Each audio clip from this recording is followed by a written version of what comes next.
तो hello everyone, my name is Himanshu Singh Patwal. आज basically हम क्लास 11th में स्टार्ट कर रहे हैं अपनी अकाउंटिंग फिर से जो हमने छोड़ी थी, राइट। हम ऑलरेडी बिजनेस कर रहे थे, तो अब हम अकाउंटिंग का पार्ट जो है इनिशिएट करने वाले हैं, राइट। अभी देखो, अभी तक बेसिक अकाउंटिंग में आपने क्या क्या कर लिया है। आपने ये सीख लिया बेसिक अकाउंटिंग होती क्या है, आपने ये सीख लिया जनरल एंट्री से कैसे करते हैं, राइट। केसेस देख लिए, जीएसटी के साथ क्या होता है, लेजर में पोस्टिंग कैसे होती है, ये सारी बातें आप देख चुके हो, right. You have a understanding about it कि किस तरीके से ये चीजें चलती हैं, ठीक है। अब थोड़ा सा आगे बढ़ते हैं। जब आप अकाउंटिंग के भीतर जाते हैं तो आपकी अकाउंटिंग में जो भी बुक्स बनती है, right, there different category of book होती है जो आपको प्रिपेयर करनी होती है, right, while you are doing the accounting. तो उसी की क्लासिफिकेशन के बारे में आज चर्चा करने वाले हैं, right. We will discuss the classification of the books, right. अभी मैं शेयर कर देता हूँ आपके साथ, तो we will understand that better way. तो आपको एक क्लैरिटी मिल जाएगी कि क्या चीज़ यहाँ पे हो रही है, फॉलोड बाय कुछ क्वेश्चन करेंगे, राइट।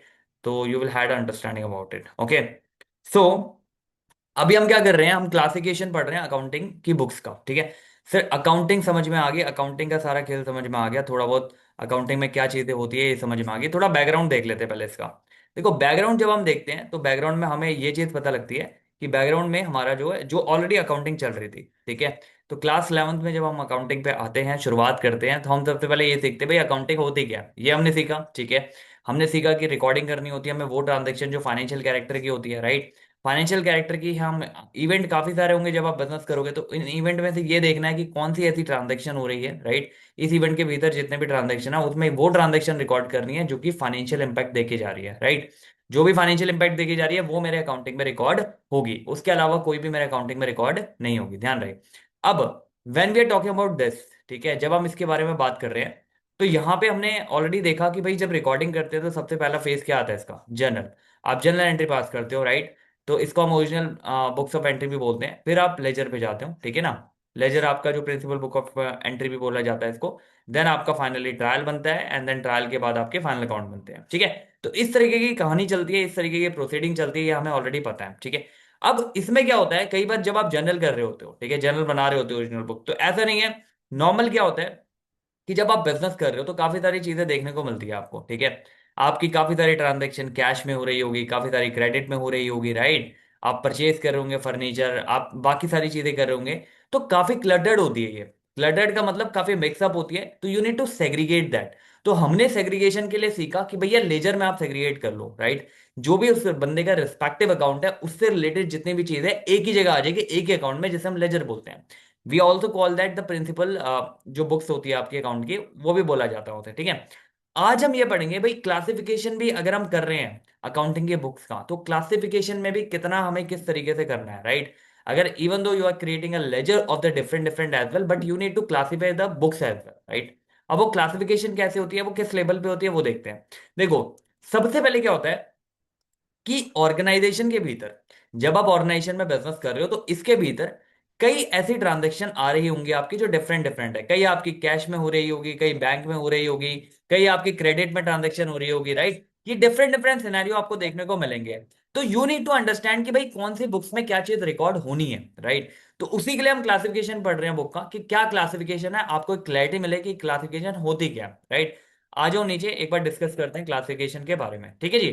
अब देखो, when we are talking about the classification of accounting book, तो सबसे पहले समझ लो ये जो है हमारी टोटल 7 टाइप्स की हमने डिवाइड करी हुई है, ठीक है। अब 7 टाइप्स में एक एक करके तोड़ते हैं इसको। सबसे पहला क्या होता है, जो नॉर्मली क्या होता है, एक तो आपकी एक कैटेगरी ये होगी, कुछ ट्रांजेक्शन, जितनी भी ट्रांजेक्शन आपकी कैश से रिलेटेड है, राइट, जिसमें नगद की बात हो रही है, ठीक है। कैश बैंक इसमें सब आ गया। तो एक आपकी इसमें बनती है कैश बुक, ठीक है जी। कैश से रिलेटेड जितनी भी चीजें आएंगी वो सारा इंक्लूड हो जाएगा यहाँ पे। सर बैंक से रिलेटेड नहीं होगा क्या, तो मेरे बच्चे कैश के अंदर ही बैंक भी इंक्लूड, मान लो आपकी बैंक भी इंक्लूड हो गया। अभी मैं डिस्कस करूंगा तो देन वी विल टॉक कि कैसे हम इसे इनकॉर्पोरेट करेंगे बैंक में। दूसरा एक इसमें पैटी कैश बुक होती है आपकी। पैटी कैश बुक का मतलब क्या होता है, पैटी कैश बुक मतलब छोटे मोटे खर्चे, ठीक है। मान लो आप बिजनेस कर रहे हो और लेबर काम कर रही है, तो आपने उनको चाय पिला दी, राइट। कोई आप ऑफिस में कोई स्टेशनरी का खर्चा हो गया, तो ये सारे पैटी छोटे मोटे खर्चे जो होते हैं वो पैटी कैश बुक एक अलग से बन जाती है उसके लिए, राइट। बाकी जो बड़े बड़े खर्चे हैं, जैसे आप परचेज कर रहे हो, बड़ी परचेज कर रहे हो कैश में, राइट, सेल कर रहे हो कैश में, जितनी भी कैश से रिलेटेड चर्चाएं हैं वो कैश बुक में रिकॉर्ड होती है, ठीक है।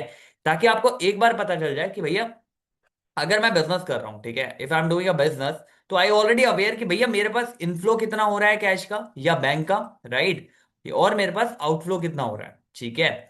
अब ध्यान से सुनना, इस केस में, कैश के केस में स्पेशली अगर मैं बात करूं, तो जितना पैसा आ रहा है, जितना पैसा आ रहा है उससे ज्यादा तो आप पे नहीं कर सकते ना बाहर। समझ रहे हो बात? जो पैसा, जो ओपनिंग है, जो आ रहा है, उतना ही आप बाहर जो है पे कर सकते हो। Are you getting my point? तो ये बात याद रखना, कैश के केस में हमेशा आपको ये मिलेगा कि जितना पैसा, जितना पर्टिकुलर पैसा अगर हम बात करें, तो जितना भी पैसा आपके बिजनेस में आ रहा है उससे रिलेटेड ही आप डिस्ट्रीब्यूशन कर रहे हो, राइट? उससे ज्यादा डिस्ट्रीब्यूशन तो आप नहीं कर सकते, पॉसिबल ही नहीं है, कैश है ही नहीं। बैंक के केस में कई बार ऐसा हो सकता है कि आपने ज्यादा डिस्ट्रीब्यूट हो गया है, मतलब बैंक का जैसे डेबिट बैलेंस होता है डोमिनेंट, क्रेडिट बैलेंस उसका ज्यादा आ गया। कई बार ऐसा हो सकता है क्योंकि बैंक आपको एक ओडी की फैसिलिटी देता है, ओवरड्राफ्ट की।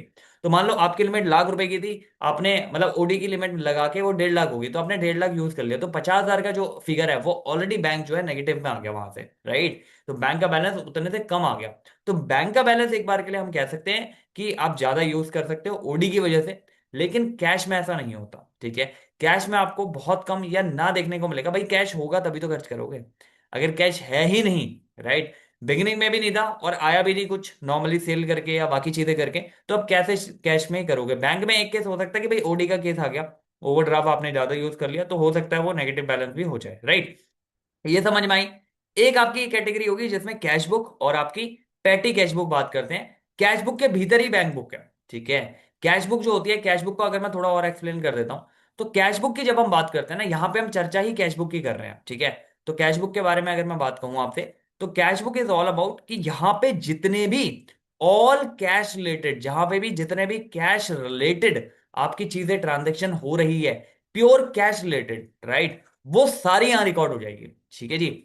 एक होती है, अब इसी में कैश बुक में आपकी दो कैटेगरी डिफाइन करी हुई है। एक तो होती है single column, right? Single column मतलब जिसमें ओनली कैश की बात होगी, और एक होती है डबल कॉलम। डबल कॉलम मतलब इसमें कैश और बैंक दोनों की बात कर रहे हैं हम, ठीक है? तो कैश में जो भी चीजें आपकी ट्रांजेक्शन हो रही है और बैंक में जो भी है, दोनों यहाँ पे डबल कॉलम में इंक्लूड हो जाएगी। तो मैंने बोला था ना, जब कैश बुक की हम बात करेंगे तो उसमें ऑलरेडी दोनों इंक्लूड है। तो ये क्या होता है, अगर आप सिंगल कॉलम बना रहे हो, तो सिंगल कॉलम में जितने भी कैश से रिलेटेड चर्चाएं हैं वो सारी आ जाएगी, डेबिट क्रेडिट अभी हम बना के देखेंगे, डेबिट क्रेडिट जो भी आ रहा है अकॉर्डिंगली हो जाएगा। लेकिन अगर आपको बैंक की ट्रांजेक्शन भी दे रही है, तो you need to create the double column, right? Double column cash book बनाते हो आप, नाम इसका कैश बुक ही रहता है लेकिन डबल कॉलम हो जाता है। तो उस केस में जितनी भी बैंक से रिलेटेड ट्रांजेक्शन है वो भी इसमें इनकॉर्पोरेट हो जाती है, ठीक है? अब नॉर्मली हम क्या बनाते थे, लेजर जो बनाते थे, आपको लेजर का फॉर्मेट ऑलरेडी पता है कि हम इस तरीके का बनाते थे कि डेट हो गया, पर्टिकुलर हो गया, आपका अमाउंट हो गया, ठीक है? डेट, पर्टिकुलर, अमाउंट, इस तरीके का। अगर आप सिंगल कॉलम में जा रहे हो, सिंगल कॉलम कैश बुक बना रहे हो, तो इसमें भी सेम बनेगा आपका डेट, पर्टिकुलर, अमाउंट, जो कि यहाँ पे कैश का अमाउंट है, डेट, पर्टिकुलर, अमाउंट, जो कि यहाँ कैश का अमाउंट है। ये बैलेंस आपका डेबिट हो गया, ये बैलेंस आपका क्रेडिट हो गया। तो कैश का जब भी आप ओपन से स्टार्ट करोगे, तो ओपनिंग बैलेंस आपका हमेशा यहाँ पे बीडी मिलेगा, ठीक है? कितना बैलेंस हमारे पास ऑलरेडी है। फिर ट्रांजेक्शन उतरेगी, इतना कैश आया, इतना कैश आया, इतना कैश गया, इतना कैश गया, एंड में आपका जो भी बैलेंस सीडी है वो अकॉर्डिंगली निकल जाएगा, ठीक है? When we are saying about the double column, तो डबल कॉलम की जब हम बात करते हैं, तो डबल कॉलम में होता क्या है, तो यही लेजर को थोड़ा सा एक्सटेंड कर देते हैं, जिसमें डेट, जैसे डेट यहाँ आ गई, पर्टिकुलर आ गया, यहाँ पे दो कॉलम आ जाएंगे अमाउंट के। तो दो कॉलम अमाउंट के क्या होंगे, एक आपका कैश की बात कर रहा होगा और एक आपकी बैंक की बात कर रहा होगा। ऐसे यहाँ पे डेट, पर्टिकुलर, यहाँ पे दो कॉलम आ जाएंगे आपके, डेट, पर्टिकुलर, एक कैश की बात कर रहा होगा और एक बैंक की बात कर रहा होगा। तो जो जो ट्रांजेक्शन कैश से रिलेटेड है वो आप कैश कॉलम में लिख दोगे, जो जो बैंक से रिलेटेड है वो आप बैंक कॉलम में लिख दोगे। मैं आपको यही बता रहा था कि कैश का बैलेंस हमेशा आपको बीडी में यहाँ पे मिलेगा, राइट? हो सकता है बैंक का बैलेंस भी जनरली 90% केसेस में बीडी मिलेगा, लेकिन ओवरड्राफ्ट का अगर केस आ गया, तो बैंक का बैलेंस यहाँ पे आपको बीडी इस साइड भी मिल सकता है, क्रेडिट साइड, ठीक है? तो डिपेंडिंग अपॉन क्वेश्चन, कि क्वेश्चन क्या कह रहा है और क्या चाह रहा है वो, उसके अकॉर्डिंग वो चीज रहेगी, ठीक है? यहां तक बात समझ में आ रही है क्या हो रही है? तो हमने जब बुक्स में बात करी है, तो मैंने आपको बताया क्लासिफिकेशन में 7 तरह की क्लासिफिकेशन करेगी सब्सिडरी जो भी बुक्स बनती है आपकी। उसमें पहला आपका जो मैंने क्लासिफिकेशन बताया, कैश और आपका पेटी कैश बुक जो बनती है, कैश में ही आपका बैंक में इंक्लूड हो गया, इसी को हम इलेबोरेट तरीके से डिस्कस करेंगे अभी, ठीक है? सेकंड इसमें क्या होता है, सेकंड कैटेगरी इसमें जो मैंने बनाई थी, इसमें गुड्स से रिलेटेड जितनी भी चर्चाएं है, गुड्स आप खरीद रहे हो, गुड्स आप बेच रहे हो, जो भी क्रेडिट में ट्रांजेक्शन हो रही है गुड्स से रिलेटेड। गुड्स का मतलब क्या होगा, गुड्स का मतलब वो हो गया जिसमें आप बिजनेस कर रहे हो, राइट? फॉर एग्जांपल आपका फर्नीचर का बिजनेस है, तो आपके लिए फर्नीचर गुड्स है, राइट? तो जो भी वो परचेज, उससे रिलेटेड सेल क्रेडिट में हो रही है, तो वो इन बुक्स में आएगी। अब क्या है, इसे 4 तरह की बुक्स बनाई है। एक आपके परचेज आ जाएगी, परचेज बुक, ठीक है? परचेज हो रही है मतलब जितनी भी क्रेडिट परचेज हो रही है आपके गुड्स की, अगर मान लो मेरा बिजनेस फर्नीचर का, तो मैं फर्नीचर खरीद रहा हूँ, मेरे लिए गुड्स है तो मैं यहाँ मेंशन कर दूंगा, राइट। लेकिन अगर मैं कोई मशीनरी खरीद रहा हूँ अपने बिजनेस के लिए उस फर्नीचर को बनाने में, राइट, तो वो यहाँ नहीं आएगी, राइट। बेशक वो क्रेडिट में हो तो परचेज में नहीं आएगी। उसको बताऊंगा अभी कहाँ आएगी वो, ठीक है। अब परचेज रिटर्न कर रहे हो, जो भी आपने क्रेडिट में ली थी, तो परचेज रिटर्न भी तो हो सकती है ना, तो परचेज रिटर्न बुक बन गई। ऐसे ही सेल्स, मतलब जितने भी गुड्स आप आपने बेच रहे हो वो सारी सेल्स बुक में आएगी, क्रेडिट वाली, राइट। क्रेडिट वाली इसमें आएगी। अगर कैश में कर रहा हो या बैंक में कर रहा हो तो वो ऑलरेडी हमने कैश या बैंक बुक में ऑलरेडी कवर कर ली होगी, ठीक है। सेल से रिटर्न हो गया, रिटर्न भी तो करेगा, तो वो जो भी क्रेडिट सेल करी थी उसको अगर रिटर्न कर रहा है तो वो यहाँ आ जाएगी। आपको ये समझ आ रही है? ये चार बुक्स आपकी होगी, simple purchase, purchase return, sale, sale, sale, खत्म। यहाँ पे क्या हो गया आपका, कैश बुक में दो बातें बताई है, एक कैश बुक हो गया जिसमें इनबिल्ट आपका बैंक बुक है, राइट, एक पैटी कैश बुक हो गया, ठीक है।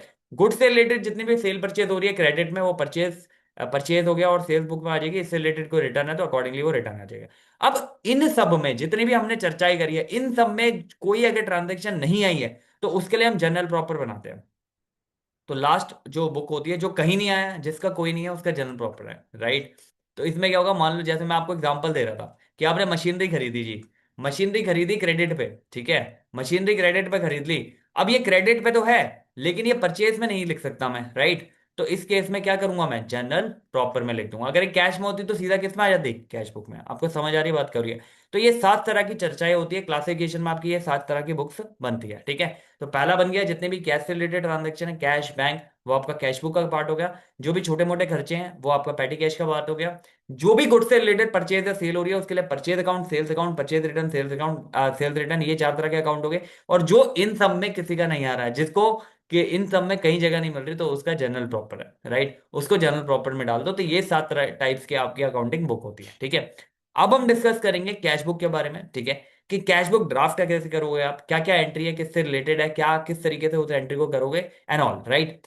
Followed by that we are also doing the double column cash entry. जैसे मैंने आपको बताया कि डबल कॉलम में आपका कैश और बैंक दोनों डिस्कस होगा, ठीक है। क्वेश्चन से समझाता हूँ एक बार डीप में, तो आपको एक क्लैरिटी मिलेगी क्या चीज हो रही है, ठीक है। तो ध्यान से सुनो। कहता है कुछ ट्रांजेक्शन दे रखी है एपेक्स ट्रेडर की, राइट। एक सिंगल कॉलम कैश बुक बनानी है जून महीने की, क्या बात है, जून 2026 की ही ये बात कर रहा है, ठीक है जी। अब कहता है कैश इन हैंड है, मतलब जो ओपनिंग बैलेंस आ रहा है, कैश इन हैंड मतलब हैंड में कितना पड़ा हुआ है मेरा, वो बैलेंस बेड़ी 30,000 है। कैश रिसीव हुआ गुरमीत से इतना, इंश्योरेंस पे कर दिया, कैश चला गया इतना, फर्नीचर परचेज कर दिया कैश में, अगर एक क्रेडिट में होता कहाँ जाता है, जनरल प्रॉपर में, ठीक है। परचेज करिए स्टेशनरी कैश में। अब यहां पे सबसे पहले एक अकाउंट ड्राफ्ट करो कैश का, जो मैंने आपको बताया था, ठीक है। कैसे करोगे, डेट लिखो पर्टिकुलर, अपना अमाउंट लिखो, फिर डेट पर्टिकुलर और amount, date particular amount, cash, date particular amount, ठीक है। यहां पे क्या होता है, जब भी आप ये बुक बनाओगे ना, तो एक यहां पे एक कॉलम पर्टिकुलर के बाद एलएफ का दे देना, लेदर फेलो, राइट।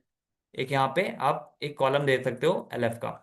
इसमें क्या होता है, ये एक ही जगह पे काम आएगा, वो मैं बता दूंगा आपको कहाँ काम आएगा। आपको समझ आ रही बात? तो यहाँ पे जब भी आप करोगे, तो ये जो हमने फॉर्मेट बनाया वो फॉर्मेट आपका सेम रहेगा, जिस तरीके से फॉर्मेट होता है वही रहेगा, उसमें कुछ भी चेंजेस नहीं होंगे, राइट।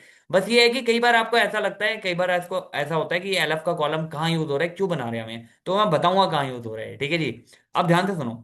ओपनिंग बैलेंस कितना आ रहा है 1 तारीख को, मतलब जून की बात हो रही है, जून में 1 तारीख को जो ओपनिंग है, इसको चेंज करते हैं। जून में 1 तारीख को जो ओपनिंग आ रहा है कितना आ रहा है, टू बैलेंस बीडी कितना कह रहा है जी, 30,000 रुपए कैश पड़ा हुआ है, 30,000 रुपए कैश पड़ा हुआ है, एलएफ में कुछ नहीं आएगा, यहाँ अमाउंट में लिख दिया हमने। तो इनडायरेक्टली यहाँ पे जितनी भी मेरी रिसिप्ट का पार्ट है वो आ जाएगा, यहाँ पे जितनी भी मेरी पेमेंट का पार्ट है वो आ जाएगा। ये बैलेंस मेरा डेबिट है और ये बैलेंस मेरा क्रेडिट है। आपको समझ आ रही बात?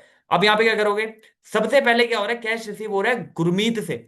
अब अगर कैश रिसीव हो रहा है गुरमीत से, तो मैं एंट्री क्या पास करूंगा, cash account debit to Gurmeet, ठीक है जी। कितना कैश हो रहा है, 12,000 का इससे अमाउंट आ रहा है मेरे को। अब कैश कैश बुक ये बना रहा हूं मैं, कैश बुक जब मैं बना रहा हूं तो कैश बुक पे क्या एंट्री करूंगा, टू गुरमीत, कौन सी तारीख को, 4 तारीख को, 4 जून को ये एंट्री हो रही है। कितना अमाउंट आ रहा है इससे, 12,000, ठीक है जी। कैश आया, रिसिप्ट में मैंने मेंशन कर दिया, खत्म। आगे बढ़ो। कहता है इंश्योरेंस पे कर दिया जी 6,000 का, कब, 8 तारीख को, तो 8 जून को यहां पे लिखो बाय इंश्योरेंस, राइट, कितने का, 6,000 का। तो 6,000 कैश चला गया, क्या एंट्री क्या करोगे इसकी ये बताओ, इंश्योरेंस क्या है मेरे लिए, खर्चा, टू कैश अकाउंट, कितने थे, 6,000 थे। आपको समझ में आ रही बात क्या हो रही है यहाँ पे? ठीक है जी, इंश्योरेंस टू अपना जो भी है कैश में कर दिया। आगे बढ़ो। परचेज किया जी फर्नीचर कैश में 13,800 रुपए का, तो बाय फर्नीचर कितना, 13,800। तो क्या एंट्री करोगे यहाँ पे? फर्नीचर अकाउंट डेबिट असेट से आ गया, लेकिन इसके बदले क्या ले गया वो मेरा? कैश। आपको समझ में आ रही है बात क्या हो रही है? जितनी भी एंट्री, जितना भी अमाउंट है वो लिख दो। फिर स्टेशनरी परचेज करी तो क्या करूंगा? बाय स्टेशनरी 1100 रुपये। ठीक है, अब इसका टोटल कर दूंगा, इसका भी टोटल कर दूंगा, जो भी बैलेंस फिगर आएगी वो यहाँ पे बैलेंस शीट करके अकॉर्डिंगली दिखा दूंगा। ठीक है, स्टेशनरी की एंट्री बता दो क्या होगी? स्टेशनरी एक्सपेंस है मेरे लिए, debit to what? To what? To cash. आपको बात समझ में आ रही है क्या हो रही है यहाँ पे? तो यहाँ पे जितनी भी कैश से रिलेटेड ट्रांजेक्शन है वो हमने यहाँ पे रिकॉर्ड कर लिया, अकाउंट्स बना के हमने दिखा दिया। ठीक है, आगे बढ़ो, अगले क्वेश्चन पे आओ, क्या कहता है? क्या था जी? रिकॉर्ड करिए, record the following transaction in the single column cash book. Right, single column मतलब ओनली कैश की बात हो रही है। नोवा रिटेलर कोई है कंपनी, राइट? वही बात कह रहा है, कैश इन हैंड इतना दे रखा है भैया, रिसीव करा है पुनीत से फुल सेटलमेंट में। एक क्लेम था 12,000 का, उसके बदले हमें मिला है 11,300। ठीक है, क्वेश्चन बड़ा चालाक है। वो आपको जानबूझ के दे रहा है कि भैया 12,000 का क्लेम था लेकिन मिला 11,800, 11,700 ही है। मतलब 300 रुपए का आपको क्या हो गया यहाँ पे? सेटलमेंट में मिला इतना है, तो 300 रुपए का आपके लिए क्या ही है? एक तरह देखा जाए तो आपने डिस्काउंट दिया है। ठीक है, आपने पुनीत को 300 रुपए का डिस्काउंट दिया है। लेकिन ध्यान रहे, जब भी ऐसी कोई चीज दी हो तो क्वेश्चन चाहता है कि आप गलती करो। राइट, क्वेश्चन चाहता है आप कंफ्यूज हो, तो आपको कंफ्यूज नहीं होना है। यहां पे एक्चुअल में क्लेम कितना था? पुनीत है, उसका बैलेंस कितना था? बैलेंस था पुनीत का 12,000। लेकिन आपको मिला कितना? आपको नगद नारायण मिला कितना है? वो 11,700 का मिला है। तो 11,700 आपके लिए काम क्या है? बैलेंस कितना था? बेशक इसका 20,000 बैलेंस होता, हमें उससे लेना देना नहीं है। कैश में कितना अमाउंट आ रहा है ये बता दे, वही एंट्री मैं कैश बुक का पार्ट बनाऊंगा। ठीक है, तो यहां पे कंफ्यूज नहीं होना है, सीधा क्लियर रखना है, अपने चक्षु बिल्कुल खोल लेने हैं वहां पे। और बिल्कुल देखना है जो कैश में बात हो रही है उसी की चर्चा मैं करूंगा, कैश के अलावा मुझे कुछ नहीं दिख रहा अभी। ठीक है जी, आपको समझ में आ रही है? फिर वही कह रहा है कि सोल्ड कर दिया कैश में कुछ इसने, कैश विड्रॉ कर लिया bye honour for the house hold purpose के लिए, 5,000 का इसने कैश जो है विड्रॉ कर लिया। ठीक है, बाकी वही है कि बॉट कर लिया कैश फॉर द सेम। अब ध्यान सुनना, अब यहाँ पे जब आप अकाउंट बनाओगे वही सेम अकाउंट बन जाएगा आपका, जो अकाउंट हमने ऊपर बनाया था। क्या हो जाएगा? डेट, पर्टिकुलर, पर्टिकुलर की जगह आप रिसिप्ट भी लिख सकते हो, अमाउंट, लेदर फेलो, और डेट, अगेन पर्टिकुलर, LF, और आपका अमाउंट। ठीक है, जो पेमेंट का अमाउंट है। अब यहाँ पे देखो बैलेंस क्या आ रहा है, 1 तारीख को जून में बैलेंस क्या आ रहा है आपका? टू बैलेंस BD में क्या लिखोगे? 40,000 का बैलेंस आ रहा है, तो वो 40,000 का मैंने यहाँ पे मेंशन कर दिया। ठीक है जी, अभी मैंने यहाँ पे एक चीज कर दी, LF हमने इस साइड बना दिया, LF बनना है पहले साइड, राइट? LF अमाउंट से पहले ही आता है। तो आप ये गलती मत करना कि LF आप उसके अमाउंट के बाद बना रहे हो, अमाउंट सबसे एंड में आएगा आपका। LF का फिगर है वो यहाँ आ जाएगा, चाहे तो आप इसको नाम चेंज कर दो। ठीक है, इसको मैं यहाँ से कर देता हूँ, इसको LF कर दो और इसको अमाउंट कर दो, तो ये 40,000 यहाँ लिखो आप। ठीक है जी, यहाँ पे सही लिखा है। तो ये हो गया। उसके बाद दूसरी ट्रांजेक्शन पढ़ो, क्या कह रहा है? दूसरी ट्रांजेक्शन तो और कंफ्यूज करने वाली दी है इसने। क्या दी है कंफ्यूज करने वाली? जैसे मैंने बताया था कि पुनीत से फुल सेटलमेंट क्लेम हुआ 12,000 का, 12,000 का क्लेम था, 11,700 हमें मिले। तो हम क्या लिखेंगे? टू पुनीत कितने से लिख दूं? कितनी तारीख को? 4 तारीख को 11,700। क्योंकि मेरे लिए काम का कौन सा अमाउंट है भैया? जो कैश में आ रहा है वो मेरे लिए काम का, उसके अलावा मुझे कुछ नहीं दिख रहा। खत्म। ठीक है, ये 300 रुपए का हो रहा है, इसकी जनरल एंट्री पास करोगे तो ये आप जो आपने डिस्काउंट दिया वो आपको लॉस हो रहा है, उसका ट्रीटमेंट अलग होगा, यहाँ मेरे किसी काम का नहीं है ये। ठीक है, आगे बढ़ो। सोल्ड कर दिया जी मैंने, कैश में सोल्ड कर दिया, कैश के लिए कितना? 14,800। तो 14,800 टू सेल कितना? 14,800, 14.8 के। ठीक है, कैश विड्रॉन करा है, कैश विड्रॉन करा है किसके लिए? For owner household expenses के लिए। तो जो भी हाउस होल्ड के एक्सपेंसेस है बाय ड्रॉइंग कह सकते हो आप इसे, 5,000 से यहाँ लिख दो। ठीक है, बाकी बॉट करें गुड्स फॉर कैश, तो बाय परचेस 17,000। आपको समझ आ रही है एंट्री क्या हो रही है? तो आपको पता होना चाहिए एंट्री क्या हो रही है। अब इसकी एंट्री भी करके दिखाता हूँ आपको सबकी। तो यहाँ पे क्या है? यहाँ पे जब आपने इसको कैश में करी है तो सिंपल सी बात है, आपका क्या हो रहा है? Cash account debit to sale हो गया। यहाँ पुनीत आपने कितने से कम कर दिया? देखो यहाँ पे मैं बता देता हूँ, पुनीत क्या था आपका? पुनीत आपका क्या होगा जिसको जिससे आपने पेमेंट रिसीव करी है? डेटर होगा आपका, राइट? पुनीत को आपने कम किया कितने थे? 12,000 थे। ठीक है, तो जब आपने एंट्री पास करी होगी तो आपने लिखा कैश अकाउंट डेबिट कितना? 11,700। और पुनीत को कम कर दिया कितने से? 12,000 थे। डेटर कम कर दिए 12,000 थे। तो जो 300 रुपए का गैप आ रहा है भैया वो मेरा क्या है? डिस्काउंट दिया है मैंने, तो डिस्काउंट मेरे लिए लॉस है, तो इसको मैंने डेबिट कर दिया। कितने से? 300 थे। तो ये इसकी एंट्री हो जाएगी। ठीक है, अब जब आप पुनीत का अकाउंट बनाओगे तो क्या करोगे इसमें? पुनीत का अकाउंट बनाते हुए वहां पे कैश भी आएगा, वहां पे डिस्काउंट भी आएगा। जब पुनीत का लेजर बनाओगे ना, यहाँ पे बना लेते हैं पुनीत का लेजर। देखो, जब मैं पुनीत का लेजर बनाऊंगा तो पुनीत के लेजर पे यहाँ पे दोनों चीजें आएगी। कैश आएगा 11,700 से, और यहाँ पे डिस्काउंट रिसीव आएगा इसने, क्योंकि रिसीव किया है डिस्काउंट कितने से, कितने से किया है इसने, जो 300 रुपए थे। टोटल बैलेंस इसका कम 12,000 से हो रहा है, राइट। तो पुनीत के लेजर में ये चीजें दिख जाएगी, लेकिन कैश से कोई लेना देना इसका नहीं है। आपको बात समझ में आ रही है क्या हो रही है यहाँ पे? ठीक है जी। और बाकी कैश विड्रॉ कर रहे हो तो ड्राइंग आपका जो कैश आ रहा है, कैश मतलब कम हो रहा है, राइट। तो ड्राइंग टू कैश हो गया, चला गया कैश। उसके बाद आपका अपना ये बॉट कर रहे हो आप गुड्स कैश के लिए, तो purchase account debit to cash हो गया। तो वही एंट्री हमने यहाँ पे पास कर दी। आपको समझ आ रही है बात क्या हो रही है यहाँ पे? तो जो एंट्री दी है अकॉर्डिंगली आपने पास कर दी। इसको देख लो, उसका स्क्रीनशॉट ले लो, क्योंकि whenever you are doing a question by your own, तो आपको एक अंडरस्टैंडिंग डेवलप हो जाएगी, हाँ भाई किस तरीके से चीजें हो रही है। आपको समझ आ रही है बात क्या हो रही है? ठीक है जी, आगे बढ़े। देखो, आगे बढ़ते हैं, अगला क्वेश्चन देख लेते हैं क्या कह रहा है। अब एक चीज और बतानी है, डबल एंट्री पे जाने से पहले एक चीज बता देता हूं पहले आपको। देखो, ध्यान सुनना। डबल एंट्री का कुछ नहीं है। डबल एंट्री में सिंपल ये है, डबल एंट्री क्या कहती है? डबल एंट्री में सिंपल ये है कि भैया मैं दोनों ट्रांजैक्शन रिकॉर्ड करूंगा, एक तरफ कैश की करूंगा और एक तरफ बैंक की करूंगा। तो मुझे ये समझ में आ गया कि मुझे यहाँ पे डबल एंट्री करते हुए दोनों ट्रांजैक्शन क्या करनी है, रिकॉर्ड करनी है। कैश की भी करनी है और बैंक की भी करनी है, ठीक है जी। कैश और बैंक दोनों की करूंगा, मतलब क्या?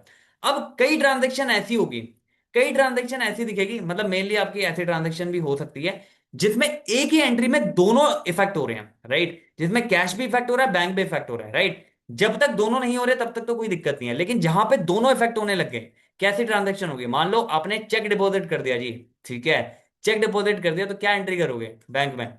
बैंक अकाउंट डेबिट टू, आपने क्या किया यहाँ पे, कैश था, मान लो कैश डिपॉजिट कर दिया आपने, तो bank account debit to cash.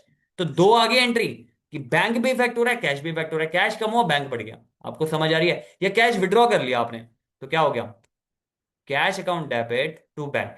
तो ऐसी कोई भी एंट्री दिख जाए जिसमें दोनों इफेक्ट हो रहे हैं, बैंक भी इफेक्ट हो रहा है और कैश भी इफेक्ट हो रहा है, तो उस एंट्री को करते हुए पोस्टिंग आप सिंपल करोगे, जैसी पोस्टिंग हो रही है वैसी ही पोस्टिंग करोगे।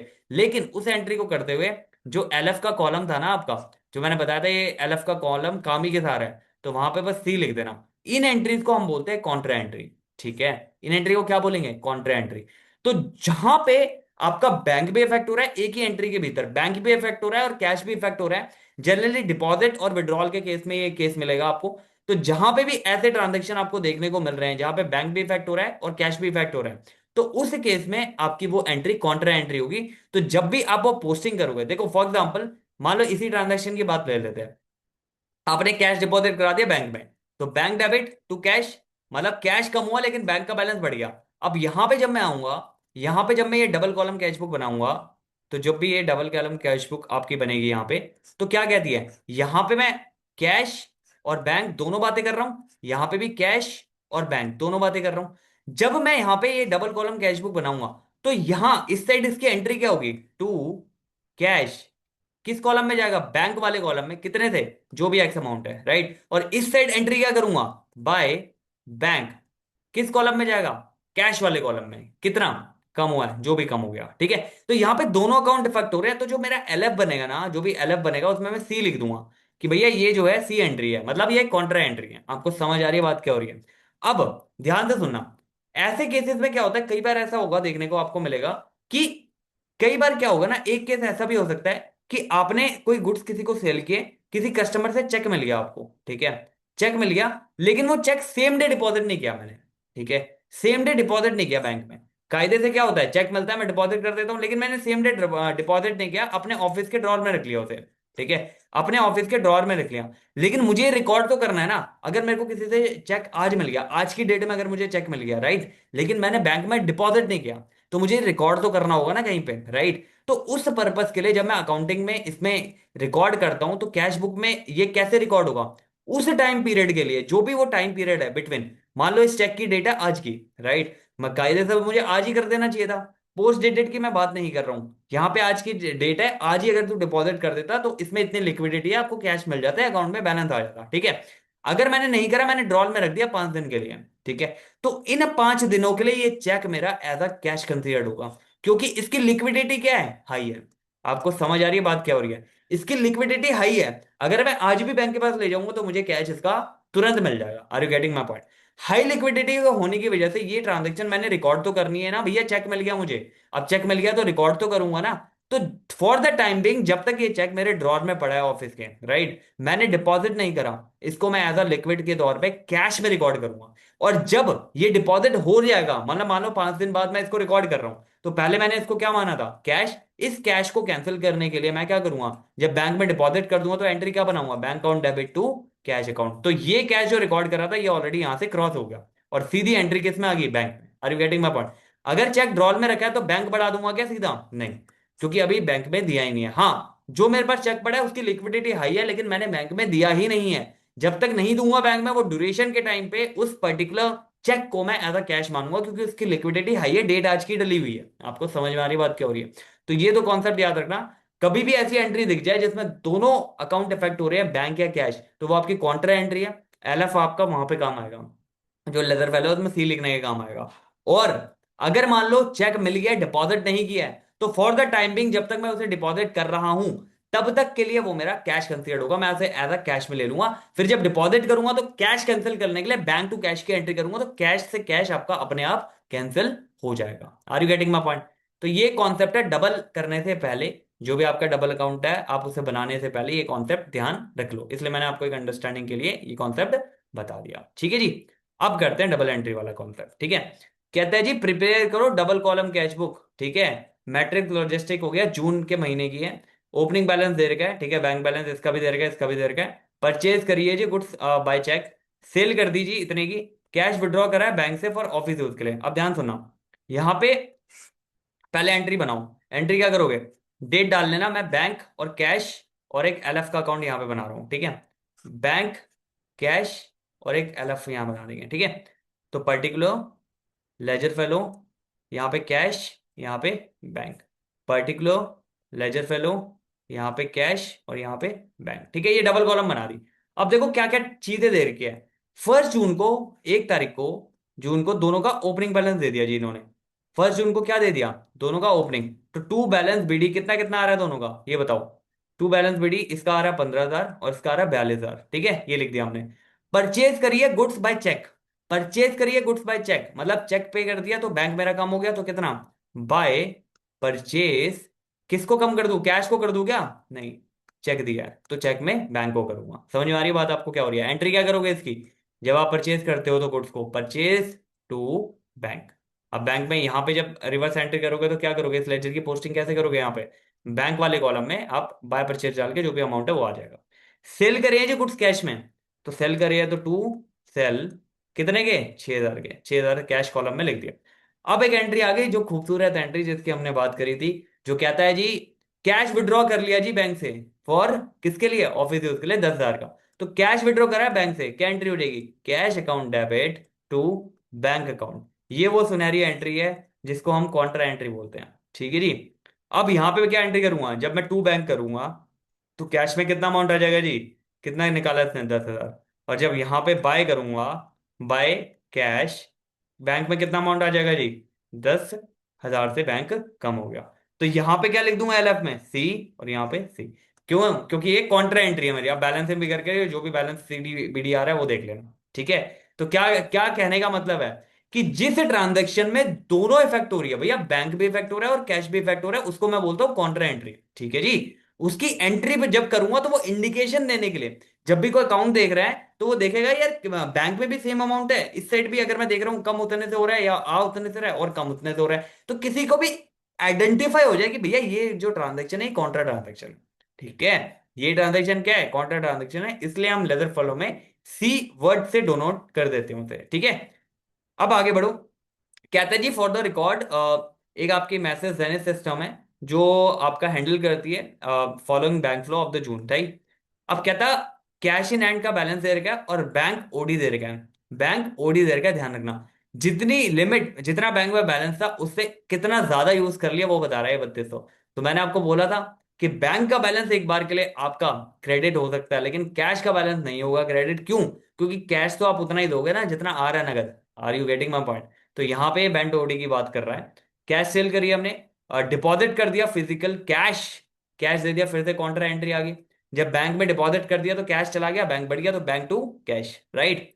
बैंक ने चार्ज करा interest on our OD account, OD account में इंटरेस्ट चार्ज कर दिया जी बैंक ने। तो ऑब्वियसली ओडी अकाउंट में इंटरेस्ट चार्ज कर दिया तो हमारा जो लॉस है ये बैंक में कम हो जाएंगे।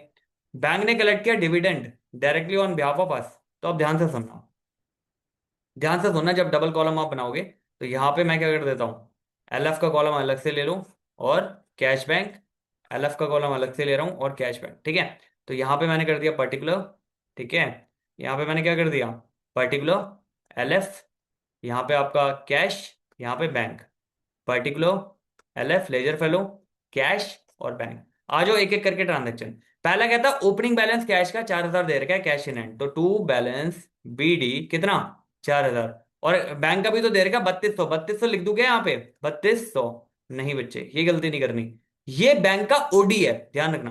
तो यहां पे क्या लिखोगे, बाय बैलेंस बीडी जो है ऑलरेडी नेगेटिव में आ रहा है बैंक कितना 3200, यानी 3200 से ऑलरेडी फिगर इसकी कम आ रही है क्योंकि ओडी इसने यूज कर लिया। आपको समझ में आ रही है बात क्या हो रही है, आगे बढ़ो।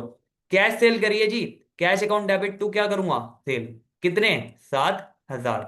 आपको समझ आ रही है, एंट्री पता है, एंट्री अगर मुझे पता है तो एंट्री के थ्रू ये इजीली हो जाएगा। आगे बढ़ो, डिपॉजिट कर रहा हूं physical cash into bank, entry क्या करूंगा bank account debit to cash. तो यहां पे क्या कर दूंगा टू कैश, बैंक कितने से बढ़वा दिया मैंने 7,000 से, और यहां पे क्या करूंगा बाय बैंक, कैश कितने से कम हो गया 7,000 से, और एलएफ में क्या लिख दूंगा सी, एलएफ में क्या लिख दूंगा जी सी। पता लग जाएगा जी ये कॉन्ट्रा एंट्री है। आपको समझ आ रही है बात क्या हो रही है। बैंक ने चार्ज कर लिया जी interest on behalf of overdraft, तो बाय इंटरेस्ट, ठीक है, ओडी पे कितना चार्ज किया जी 200 रुपए, ठीक है। बैंक ने कलेक्ट कर लिया dividend directly on behalf of, हमारे बिहाफ पे बैंक ने कलेक्ट कर लिया डिविडेंड। अब जब कलेक्ट कर लिया तो ऑब्वियस सी बात है बैंक इससे मेरा क्या हो गया होगा बढ़ गया होगा। तो यहां पे क्या लिखूंगा मैं टू डिविडेंड रिसीव कितना 1700, 1 के। आपको समझ आ रही है, अब इसका बैलेंस भी करके लिख देना अपना। आपको समझ आ रही है टॉपिक क्या हो रहा है यहाँ पे। इस क्वेश्चन में मेजरली जो केस था वो आपका एक ये ओडी वाला केस था। ओडी में क्या है, बैंक का बैलेंस नेगेटिव आ सकता है, आपको ये बात ध्यान रखनी है। तो ऐसा नहीं है कि बैंक का बैलेंस हमेशा ही पॉजिटिव आएगा, it might be a condition, it might be a possibility कि बैंक का बैलेंस आपका नेगेटिव आ सकता है। तो आपको ध्यान रखना है, आपको अपने जो चक्षु है वो खोल के रखने हैं उस टाइम पे, ठीक है जी। आपको समझ में आ रही है बात क्या हो रही है। और दूसरा केस हमने यहाँ पे ये देखा था कि ओडी पे जो इंटरेस्ट लग रहा है उससे भी तो मेरा कम ही हो रहा है ना। और एक केस ये भी यहाँ पे देखा था कि बैंक हमारे बिहाफ पे कलेक्ट कर रहा है इंटरेस्ट, ठीक है। अगर बैंक हमारे बिहाफ पे इंटरेस्ट कलेक्ट करने लग जाएगा, तो कलेक्ट कर रहा है तो ऑब्वियस सी बात है अच्छी बात है, तो हम क्या करेंगे, हमने लेजर पे पोस्टिंग कर दी टू इंटरेस्ट रिसीव्ड, या नॉर्मल इंटरेस्ट भी लिख दोगे तो भी काम चल जाएगा, ठीक है जी। कितना 7,000, ठीक है जी। So bank collect dividend interest, तो यहाँ पे डिविडेंड इंटरेस्ट पूरा लिख दोगे तो ज्यादा बेटर है, नहीं तो आप इंटरेस्ट भी लिख सकते हो, ठीक है, खत्म बात। अब इसको बैलेंस से फिगर कर लो, ये आपका डन हो गया जी, ठीक है। एक क्वेश्चन और करते हैं, थोड़ी क्लैरिटी आएगी, ठीक है। ये क्वेश्चन एक सुनहरा क्वेश्चन है, right. This question is a सुनहरा क्वेश्चन, आप ये समझ लो। ये क्वेश्चन आपको समझ आ गया तो आपने सब कर लिया, ठीक है। तो देखते हैं इसको थोड़ा। कहता है जी रिकॉर्ड करनी है this sequence chain of the double column cash book. हाँ हॉरिजन टेक है एक, जो जून की दे रखी है। सबसे अच्छी बात है सारी बातें जून की हो रही है यहाँ पे, ठीक है। तो बैलेंस दे रखा है जी ओपनिंग कैश का और बैंक का, ठीक है अच्छी बात है। रिसीव किया जी चेक एक कस्टमर से जिसका नाम कुमार है 4500 रुपए का, डिपॉजिट नहीं किया। रिसीव आज ही हो गया, डेट भी आज की डली होगी, तो डिपॉजिट नहीं किया आज। अब अगर मैं डिपॉजिट नहीं कर रहा, तो जितने टाइम तक मैं इसको डिपॉजिट नहीं कर रहा हूं, मैंने ऊपर आपको पहले ही बताया था, उतने टाइम तक ये मेरा कैश कंसीडर्ड होगा क्योंकि इसकी हाई लिक्विडिटी है। हाई लिक्विडिटी का मतलब क्या हुआ, आज अगर मैं बैंक में ले जाऊंगा तो आज ही मेरे को कैश मिल जाएगा इसमें, ठीक है जी। समझ में आ रही है बात क्या हो रही है यहाँ पे। तो यहाँ पे मैं क्या करूंगा, इसको receive a cheque from the customer but it doesn't deposit it, तो बैंक तो बढ़ा नहीं सकता भाई। मीनवाइल का जो टाइम है उसमें क्या करूंगा, उसको मैं एज अ कैश मान के एंट्री कर दूंगा कि मुझे कैश मिल गया ये एक तरह से, राइट। आगे बढ़ो। कुमार ने, कुमार का जो चेक था वो फाइनली सेंड कर दिया जी, 25 को मिला, 28 को बैंक में ट्रांसफर कर दिया, मतलब बैंक में भेज दिया। अब एंट्री क्या करूंगा इसकी, ये जो बैंक में भेजा है ये किसको भेजा है, ये चेक को भेजा है या कैश जो माना था उसको भेजा है। तो एंट्री क्या करूंगा, bank account debit to cash, जो मैंने ऑलरेडी कैश मान रखा था, जो ड्रॉल पे रखा था उसको मैंने कैश माना था, तो उस कैश को अब खत्म कर दूंगा, तो उसका इफेक्ट यहाँ पे निल हो गया। एक्चुअल में बैंक में जाना था तो वो इफेक्ट इसका आ गया, ठीक है। अब जी 30 तारीख को क्या हुआ कि बैंक ने इन्फॉर्म किया भाई कुमार का चेक जो है वो डिसऑन्ड हो गया, राइट, रिटर्न कर दिया जी, अनपेड हो गया। अब देखो कुमार मेरा क्या था, कुमार मेरा कस्टमर था, मेरा डेटर था, राइट। जब उससे चेक मिला तो मैंने अपने डेटर को कम कर दिया, अब वापस डेटर बढ़ा दूंगा, राइट। बैंक जो बढ़ाया था वो बैंक कम कर दूंगा, खत्म बात, राइट। ये एंट्री है। अब इसको एक बार हम क्या कर लेते हैं, अकाउंट बनाते हैं इसका। देखो, तो क्या करेंगे हम यहाँ पे, अब यहाँ पे लेजर फेलो बना लेना। जब भी बैंक कैश जोन आए ना, लेजर फेलो जरूर बना लेना। वैसे बनाओ ना बनाओ कोई दिक्कत नहीं है, लेकिन वहां पे सी लिखना है ना। सी क्या, सी कहाँ लिखोगे यार आप, ठीक है। तो पर्टिकुलर LF, ये आपका कैश आ गया, ये आपका बैंक आ गया। पर्टिकुलर LF, ये आपका कैश आ गया और ये आपका बैंक आ गया, ठीक है जी। अब यहाँ पे ओपनिंग बैलेंस दे रखा है दोनों का, तो बैलेंस BD कितना कितना है, इसका 15,000 दे रखा है और इसका 10,000 दे रखा है, ठीक है। कहता है रिसीव हुआ जी चेक, कस्टमर कुमार से 4500 रुपए का, डिपॉजिट ही नहीं किया बैंक में, तो क्या मानूंगा यहाँ पे, टू कुमार लिख के कैश में डाल दूंगा कितना, 4.5। अब जब डिपॉजिट कर रहा हूं तो मैंने एंट्री क्या बताई, बैंक ऑन डेबिट टू क्या करूंगा, 28 तारीख को एंट्री टू कैश। तो ये कौन सी एंट्री होगी जी, सी एंट्री, जिसे हम बोलते हैं contra entry. Are you getting my point. तो जब बैंक बैंक में हमने बढ़ा दिया तो क्या करूंगा यहाँ पे, टू कैश, कितने से, कितने से बढ़ गया जी बैंक, जब डिपॉजिट कराया चेक कितने से बढ़ गया, 4500 से। अब इस इसका जो इफेक्ट है, इसका इफेक्ट यहां पे नील हो जाएगा, देखना। जैसे ही मैं बाय बैंक करूंगा ना, बाय बैंक करके कॉन्ट्रा डाल देना यहां पे, बाय बैंक करके जैसे ही यहां पे कैश का 4500 डालूंगा, तो ये और ये इफेक्ट इसका हो गया नील। आपको समझ में आ रही बात क्या हो रही है यहाँ पे, ठीक है जी। तो ये जो कैश का इफेक्ट जो हमने यहाँ पे लिया था वो ऑलरेडी नील हो गया। एक्चुअल में जाना बैंक में ही था। अगर मैं सेम डे डिपॉजिट कर देता तो कोई ऐसी बात ही नहीं आती, सीधा वो बैंक पे चले जाता, लेकिन सेम डे नहीं किया, थोड़े दिन ड्रॉर में रखा, ठीक है। वहां पे ड्रॉर में रख के फील ले रहा हूँ कि हाँ चेक आ गया, तो वो उस टाइम तक मैंने कैश मान लिया। और जब डिपॉजिट कर रहा हूं, जब इसकी एंट्री करूंगा बैंक टू कैश, तो यहां से आप देखोगे ये जो कैश रिकॉर्ड किया था वो ऑलरेडी यहां से इसका नलीफाई हो गया, राइट। 4500 यहां रिकॉर्ड किया था, 4500 से ही इसको कम कर दिया, तो खत्म हो गया। एक्चुअल में जो इफेक्ट आना था बैंक में वो बैंक में आ गया, ठीक है। अब आगे क्या चीज हुई, बैंक ने इन्फॉर्म किया भैया कुमार तो चालू निकला, उसका चेक जो है डिसऑन हो गया, ठीक है। अब अगर उसका भी चेक डिसऑन हो गया तो ये बैंक जो मैंने बढ़ा रखा था ये कम नहीं करूंगा क्या, तो क्या एंट्री करूंगा जी, कुमार को फटाफट डेटर बना दूंगा अपना दोबारा से, और बैंक को 4500 से कम कर दूंगा। Are you getting my point. Entry क्या होगी इसकी, कुमार टू बैंक। तो वही मैंने एंट्री पोस्ट कर दी। अब यहाँ पे बैलेंस फिगर इसका करते रहो जो भी आएगा, ठीक है। बैलेंस एडी बैलेंस बीडी, आपको समझ आ रही बात क्या हो रही है। तो यहाँ पे कॉन्सेप्ट हमने क्लियरिटी ली, ठीक है। First of all we have discuss कि अकाउंटिंग की बुक्स को कितने तरीकों में बांटा गया है, ठीक है। उसके बाद बांटने के बाद हमने जो मेन जो टॉपिक डिस्कस किया वो कैश बुक के ऊपर डिस्कस किया। कैश बुक की कैटेगरी हमने बताई थी, ठीक है, दो कैटेगरी है, तो उसके अकॉर्डिंग हमने डिस्कस किया, इसको हटा देते हैं, ठीक है। आई होप आपने स्क्रीनशॉट ले लिया होगा। तो देखो, इन शॉर्ट जब हम बात करते हैं तो हमारी 7 तरह की सब्सिडरी बुक बन रही है, ठीक है। उसमें आपकी कैश बुक आ गई, कैश बुक में आपका कैश में इंटरनल पार्ट हो गया बैंक बुक, एक पैटी कैश बुक आ गई जो आपके छोटे मोटे खर्चे।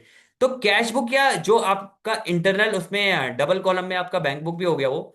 तो उसमें जितनी भी एंट्री आप रिकॉर्ड कर रहे हो that is of cash, cash से रिलेटेड जितनी भी एंट्री, कैश हो गया या बैंक से रिलेटेड जितनी भी एंट्री डबल कॉलम में, वो सारी एंट्री वहां पे आपके इंक्लूड कर दी गई है, ठीक है, पहली चीज।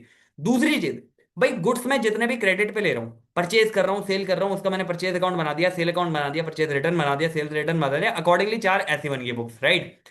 अब इन ही चीजों में, इन अकाउंट्स में, इन जो बुक्स में है, जो जो चीजें नहीं आई, जो चीजें अभी भी बच गई है, वो जनरल प्रॉपर में डाल दो, खत्म।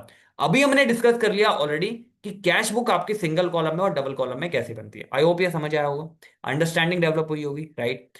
So just be cool and काम, टेंशन नहीं लेनी, धीरे धीरे आराम से चीजें जो है स्मूथली हो जाएगी, right. Are you getting my point. तो will met in next lecture, right, most probably. And just be cool and be happy, and करो इससे रिलेटेड क्वेश्चन जो बुक में दे रखे हैं। कोई डाउट आता है, कोई क्वेश्चन आता है, you can ask me on the comment and also on the mail, and I am more than happy to help you on that, right. Just be cool and be happy, and thank you for watching, take care.